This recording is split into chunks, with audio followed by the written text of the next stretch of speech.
The tree of many colors.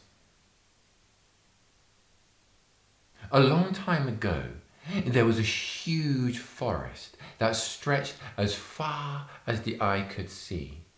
And in the middle of the forest, there was a hill. And at the top of this hill stood the oldest tree in the forest. A huge, beautiful tree, majestic, its boughs stretched out, and every tree in the forest would look up to it and admire this father tree, the first one of them all. Nearby, there was a farmer, a greedy old man who was waiting for this huge tree to die so he could chop it down and sell it to the local matchstick company. One day he woke up, looked out of his window, and saw that the tree had lost every single one of its leaves.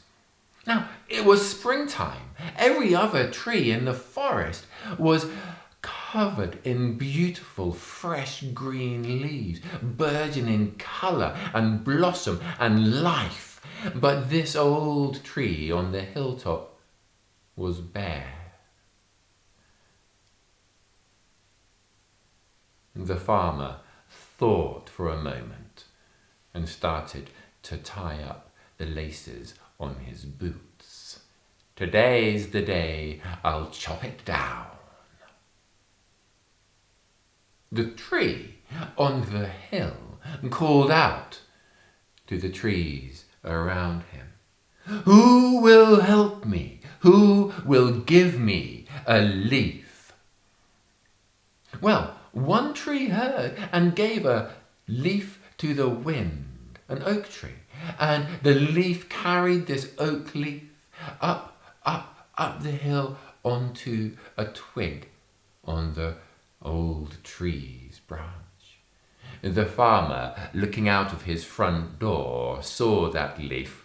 "One tree with one leaf. Not good enough, I'll chop you down." And he picked up his axe. "Who will help me?" the old tree called out to all the trees in the forest. And then the bay and the buckthorn, the hazel and the chestnut all gave a leaf to the wind, and the wind carried the leaves up to the tree on the hill.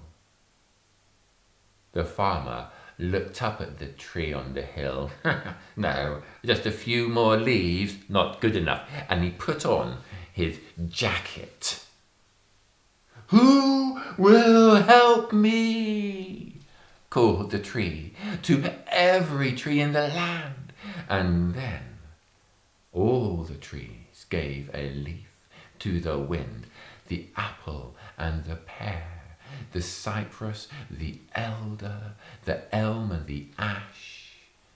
They all gave a leaf to the wind, and the wind carried them across the nation, up the hill, and gave them to the ancient tree.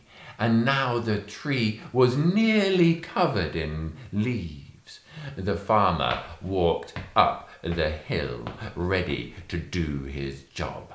And then the tree called out to all the trees in the land, "Who will help me? All the trees in the world, who will help me?"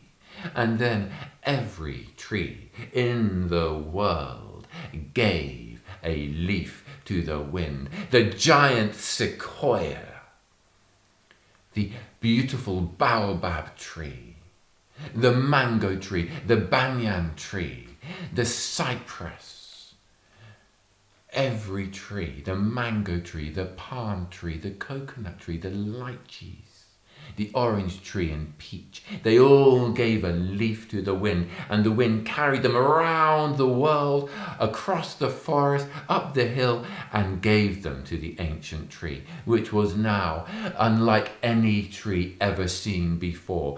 Every leaf of every shape, long and thin, pointed, round, eye-shaped, orange, red, brown, green, yellow, amber, huge fig leaves, tiny pine needles. The farmer took a look at this tree, this magnificent tree, and all he thought of was matchsticks and money. He got his axe and he stuck it behind his head, ready to make that first chop. And then the tree said, "Who will help me?" And this time it was the wind who said, "I will help." And the wind prepared itself, and with a huge gust, it picked the farmer up off the ground. "Aye!" the farmer screamed and dropped his axe, and thud, it fell to the ground. The wind blew with such force that it carried the farmer up into the clouds. Round and round it spun him, twirling him, twisting him, carrying him across the clouds and out above the ocean. The wind did not let him fall. It just carried him round and round and round the globe. That was 100 years ago, if not more, and the farmer is still up there now, an ancient, grey-bearded old man, thin and sallow, screaming as he's carried around the world. "Ah! Woo! Ah!" And that is why, if you listen very carefully, when the wind blows particularly hard, you might just hear him scream as the trees bow their boughs and say thank you to the wind for saving the tree.